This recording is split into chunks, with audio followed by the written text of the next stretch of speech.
ECO PAM is the Ecosystem Passive Acoustic Monitoring Project, where we are using autonomous detection technology to listen for marine mammals, particularly the North Atlantic right whale.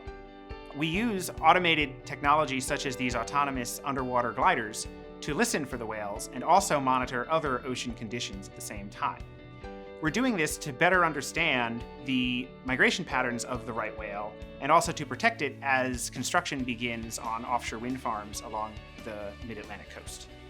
Rutgers University serves as the lead research institution for the ECO PAM project. The project is supported by Ørsted, which is a global wind energy developer, and we partner with our colleagues at the Woods Hole Oceanographic Institute and the University of Rhode Island. RU Cool, or the Rutgers University Center for Ocean Observing Leadership, has been working on ocean observing technologies for decades. And we are trying to bring those technologies to address research and application needs throughout the region. For offshore wind, what we're doing is we're using these robots to monitor the oceanography and the ecology of the region so that we can inform habitat models in the future. So my research interest is trying to link the physical ocean to the species of interest, in this case, the North Atlantic right whale.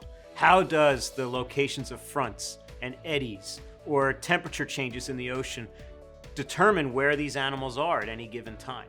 And so what we're doing with these robots is we're trying to measure the entire span from the physical ocean to the locations of these animals to figure out what those links might be. Rutgers is providing state-of-the-art autonomous underwater gliders in which we are employing this acoustic detection technology that was developed by our colleagues at Woods Hole. My work in the ECO PAM project revolves around near real-time passive acoustic monitoring. So the Woods Hole Oceanographic Institution has developed an instrument system that's being used right now in ECO PAM on the Rutgers glider and the Woods Hole Oceanographic Institution buoys to monitor in near real time for a number of different species: right whales, humpback whales, fin whales, and sei whales. And we collect that information, review it, and then share that information with stakeholders so that they understand what species are present at any given time. We are also working with the University of Rhode Island on new detection technology through an engineering class that is being conducted at URI. The way that students here at the University of Rhode Island are involved in the ECO PAM project is we have a team of ocean engineering seniors doing their senior design project on the ECO PAM project. These seniors are working very closely with engineers from Woods Hole Oceanographic Institution to develop the VSALSA buoy, this vector sensor acoustic listening array, which will provide real-time monitoring of marine mammals by listening to their calls. And so the students are involved with the mechanical parts, the electronics, the software, automated detection systems for marine mammal calls, and the communication system, and also some camera systems.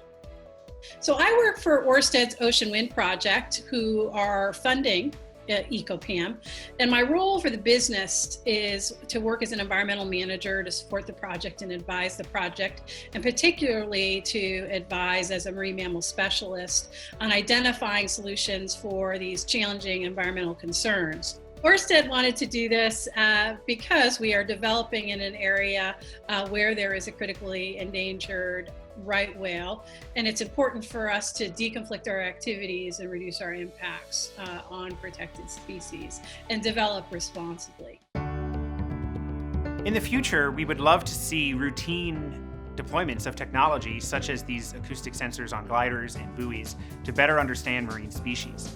We'd also love to work with additional universities in order to advance these systems throughout the region where the North Atlantic right whale inhabits. So the ECO PAM project is sort of nested in a number of monitoring projects that I think is setting the standard for how to monitor for endangered species and to integrate that information into industrial practices. It's critically important that we use advanced technologies in order to protect the marine ecosystem. We can't afford to have additional species become endangered or have species go extinct because of the repercussions it could have on the entire marine ecosystem, which we use for food and recreation, among other uses, in addition to just protecting nature.